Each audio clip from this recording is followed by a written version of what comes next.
And welcome to Studio 5. It is the first show of our 7th season, and we're kicking it off in grand style. Rapper and best-selling author Lecrae is here. Jennifer Lopez and Owen Wilson have a new movie to share, and we're going inside the global pandemic with a new documentary that's already getting Oscar buzz. To get this show started, as well as the new season, let's begin the countdown of this week's top 5 stories in the world of uplifting entertainment. At number 5, as we count down to the Bengals and Rams Super Bowl face-off. We did begin our careers both doing music videos and commercials and then as documentary filmmakers. So as we went into feature films, we carried that process with us, and so we always sort of explore something as a documentary first. We're getting a fresh take on Rams legend Kurt Warner's American underdog story. We asked Kurt and Brenda that question of, what do you see your story as?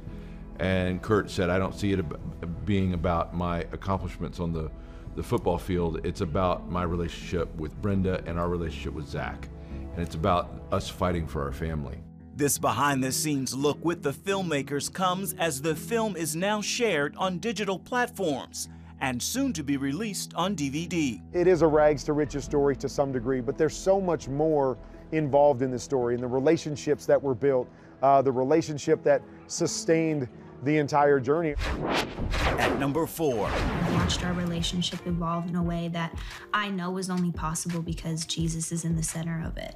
You won't hear Hailey Bieber talking about her marriage to pop star Justin Bieber. Sometimes our no is a lot more powerful than our yes. In an interview with the Wall Street Journal, the 27-year-old model said, quote, "It doesn't feel worth it to me anymore when I try to have an open conversation with someone like you, and then it gets taken out of context. The media loves taking a tiny little blurb of something for clickbait. The media has always been a disgusting thing." When you're battling with outside noise, you need people who are inside your circle to be helping you. Affirming you. Yeah, yes. affirming you and helping you combat what all those lies are. That's a great way to kick off the countdown this week, and we're excited about what's coming up next. Rapper, husband, father, best-selling author, and Reach Records label creator Lecrae. He's breaking news in our sit-down this week and sharing music from his latest project, No Church in a While.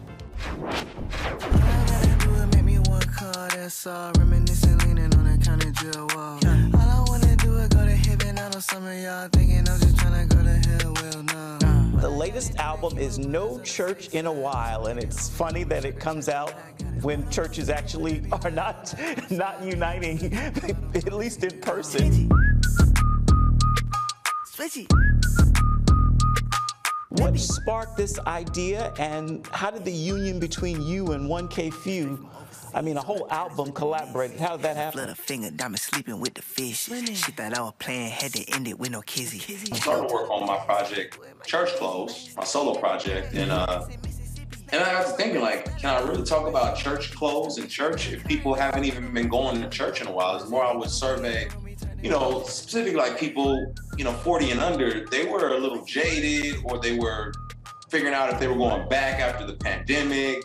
It was kind of like, wow, there's so many various perspectives going on here that I think I need to not speak into a vacuum, but really do some investigation. And as I started to investigate, I learned that people, for many different reasons, weren't going to gatherings with congregations in buildings. And so I said, well, let's talk about this. Let's unpack this. Why is that? And this album was an opportunity to address those particular issues, but at the same time, you know, encourage people that we still need each other, and we can vent, we can be cathartic, but let's not just be silent about it. Let's talk about it so we can work through it. So there is still a place for the church in your mind? Absolutely. I mean, the church is, you know, the church is biblical. You know, we are the church as a body, but then there's also, you know, structure put in place in order to have, you know, decency and order. And so those are things that I want to respect. But I do think that we have to be careful when we start blending more cultural things and instituting those cultural mandates. And I think we have to fight against that traditionalism especially in America, where if church doesn't look like this, it's not being done right. One of the singles on the album is Move. I like to move it, so please get out the way, excuse me. Tell me about that particular track. Yeah, Move is you know, it's kind of a fun track in a sense of just saying, you know, let's get on the move. Let's keep the ball rolling, and let's figure out what we're doing, because a lot of us want to sit still and just ponder and say, man, I just don't like the way things are going. It's like, no, let's move. We're still on the move. So it's fun. In one sense, it's move, like move your body, move something. But in another sense, it's like, let's stay on the move. You know, God is on the move. We're his children. We're exiles. Let's move as God is moving, you know, and so we're not going to stay in the desert forever. We're still trying to get to the promised land. And so let's move. If you had to pick a favorite track from that project today, what would it be? I'd probably say it's right now, it's Save Us. And Save Us is really just an articulation that, God, we need you. You know, we need you. We're some hard times. You know, we've never experienced anything like this in our lifetimes. You know, global pandemic, political divides, racial divides. It's just all happening at one time. And so Save Us is really just saying, God, intervene and help us understand how we should be moving. I have to say, looking at Reach's website, the label's growing. Will we see a tour with some of these artists soon? You absolutely will. The Unashamed tour is something that we've been doing for years. My goodness, at least over a decade. And so we want to continue keeping that thing moving. And, you know, we'll be touring from city to city. All the artists on the label will be out there, and so it'll be a good time, a great time.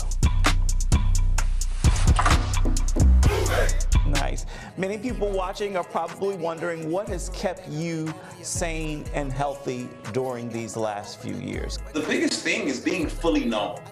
You know, I think that's really what's helped me, being fully known. Most of us spend so much time in these surface relationships, and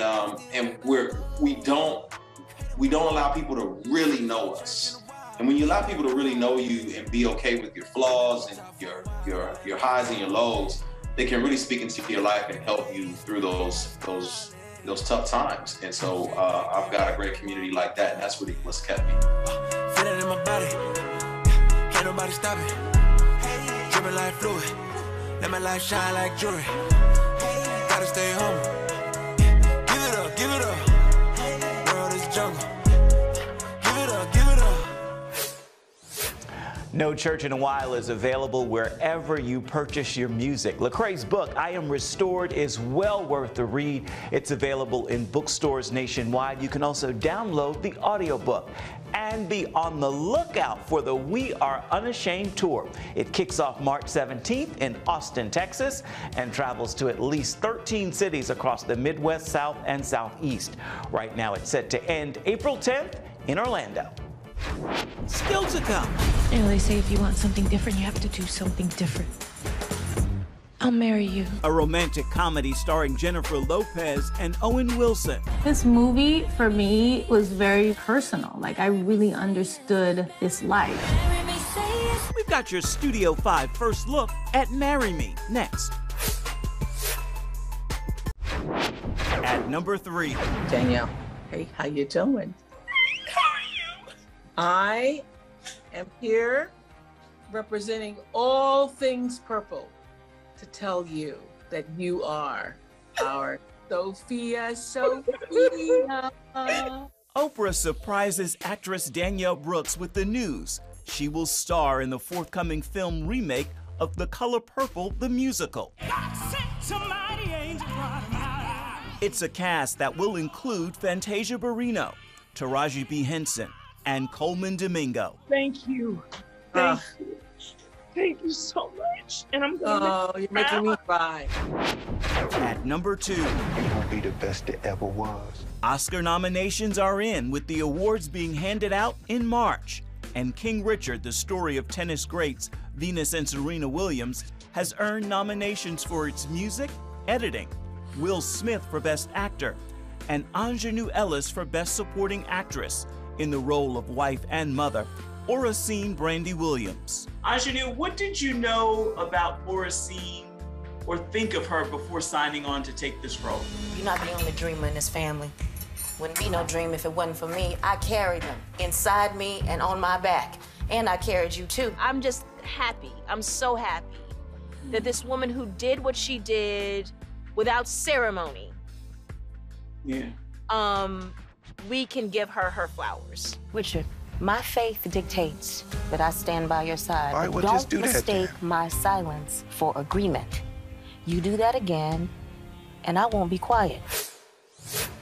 Well, that leaves us with just one more story in our top 5 countdown this week. Welcome back to Studio 5. We are back now with a look at a romantic comedy that stars Jennifer Lopez and Owen Wilson. Lopez plays a global pop star in this movie. Sound familiar? Here's your Studio 5 first look at Marry Me. All right, let's do it again from the top. You can't imagine anyone but Jennifer Lopez playing this part. You definitely don't need a double for her dancing. The Marry Me concert tour is something you will not want to miss. In 36 hours, superstar Kat Valdez and Grammy-winning Bashton will perform their new song, Marry Me, and exchange vows in front of a streaming audience of 20 million people. See you tomorrow. I'll be the one in the veil. Charlie, this is once in a lifetime. I've got my daughter tonight. Good. I've got 3 tickets for tonight. Bring her. Dad, you haven't had any fun since Mom left. Just say yes. What am I doing here? This movie, for me, was very personal. Like, I really understood this life.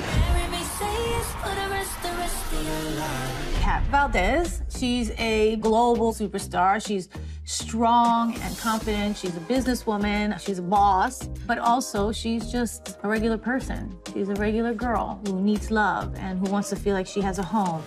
At the opening of the movie, Kat is about to get married. She's doing this huge concert with her boyfriend of a couple years, but in 1 second, everything changes. That chick was caught cheating on her with her assistant. You know, they say if you want something different, you have to do something different. I'll marry you. You. Go! Yes! Charlie is a math teacher. He has, kind of a simple life. Your first time bowling.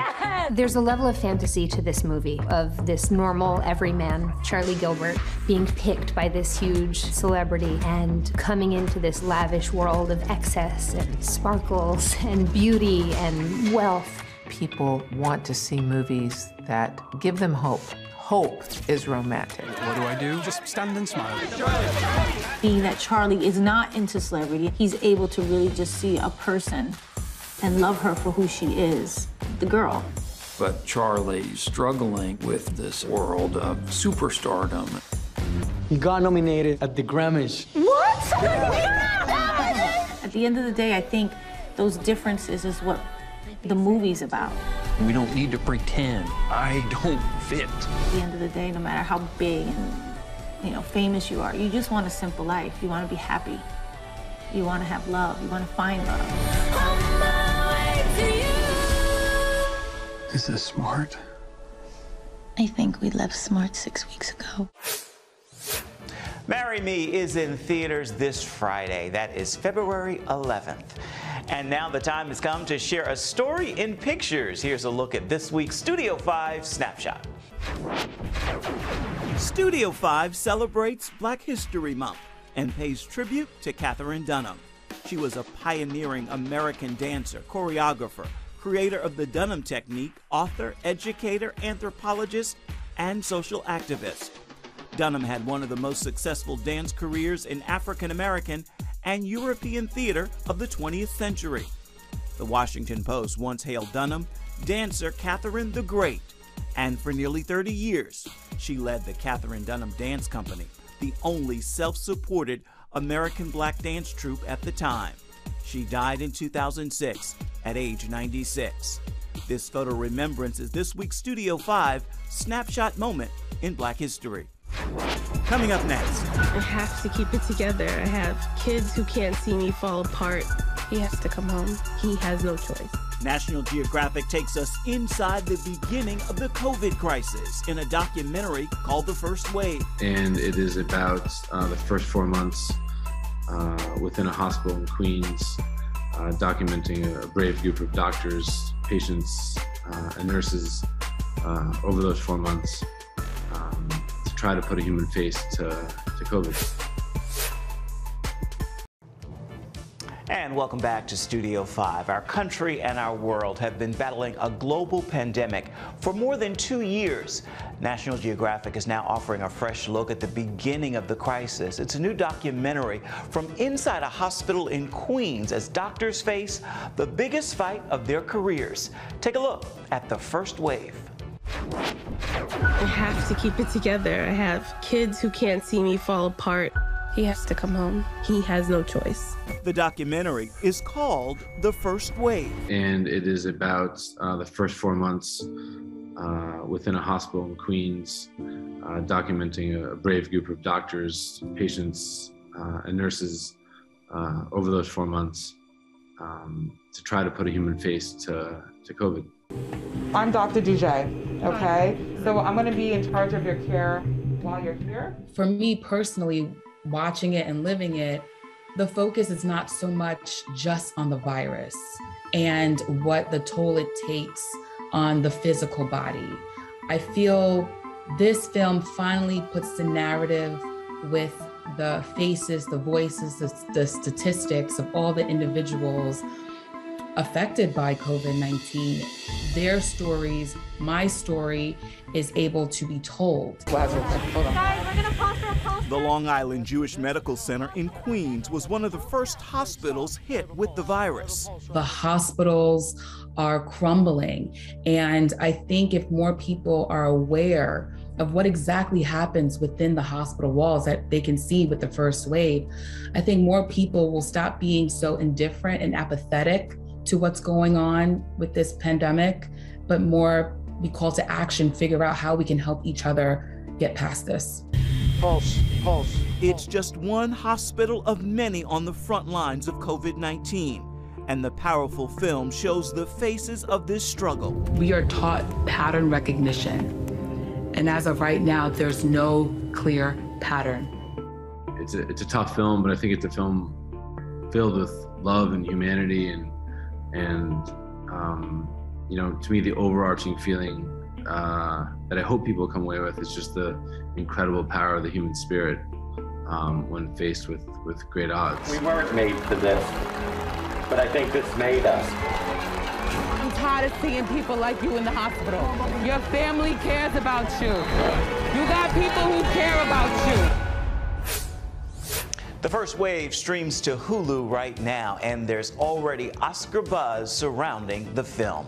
With that, we have made it to this week's #1 story in our weekly countdown of uplifting entertainment. Here's what's finishing on top this week. At #1. Grammy-nominated artist Major is touring the country with a mission to motivate in what he calls the Major Hope Experience. What if I told you hope was the key? Would you believe me?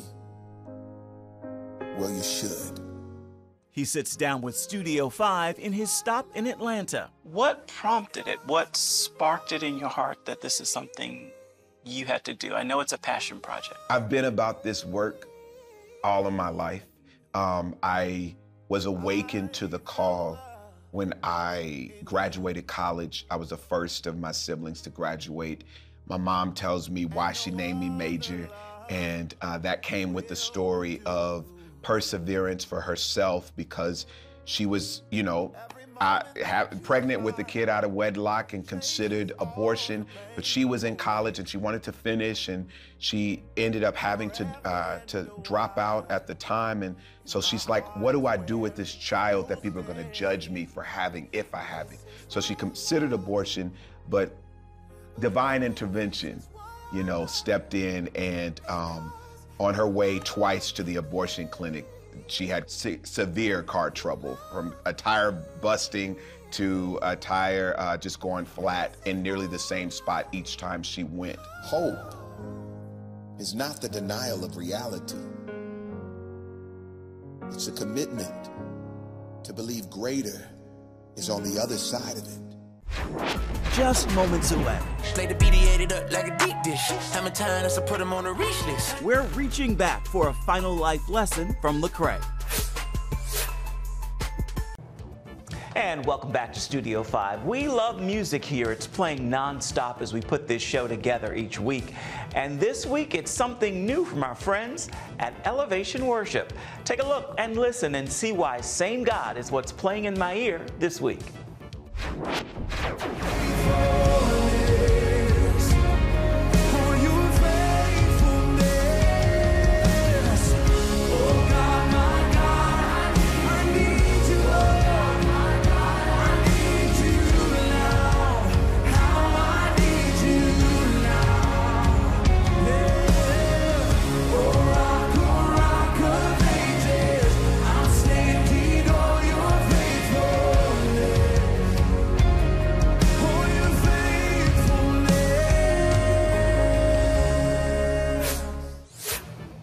Well, on that musical note, we are almost out of time for this edition of Studio 5. So we want to look ahead to see what's coming up next week.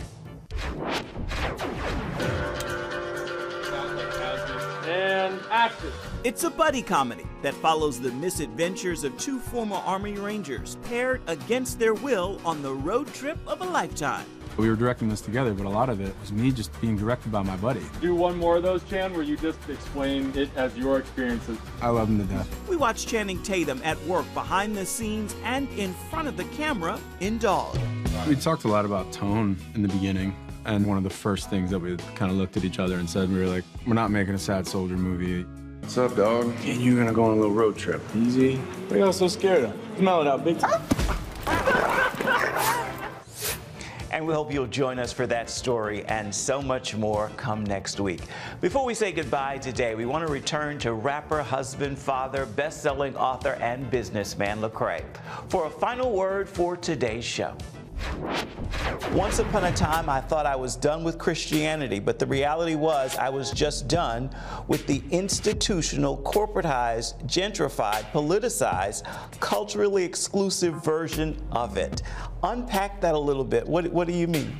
I came into the faith as a young man, an adult, doe-eyed and expecting it to be this perfect community and family. Obviously, it was full of broken people. And broken people create broken systems. And I just saw that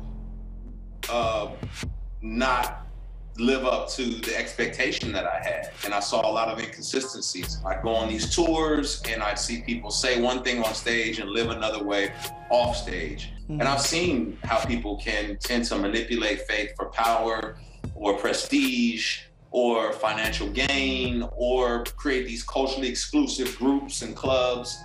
And it so disenchanted me. I thought that they were synonymous with the Christian faith. And I said, well, I don't want anything to do with this faith. And it took me a while to realize that is not the faith. That is a version or a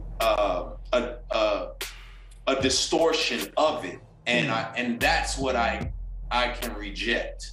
I don't have to reject the faith itself. I can reject this distortion of the faith. Lecrae, thank you. That is a great final word for this first edition of Studio 5 in Season 7 and this week's look at uplifting entertainment. Until next time, make time to uplift someone around you, and then please come on back and see where Studio 5 takes you next week. Thank you for watching. Bye-bye, everybody.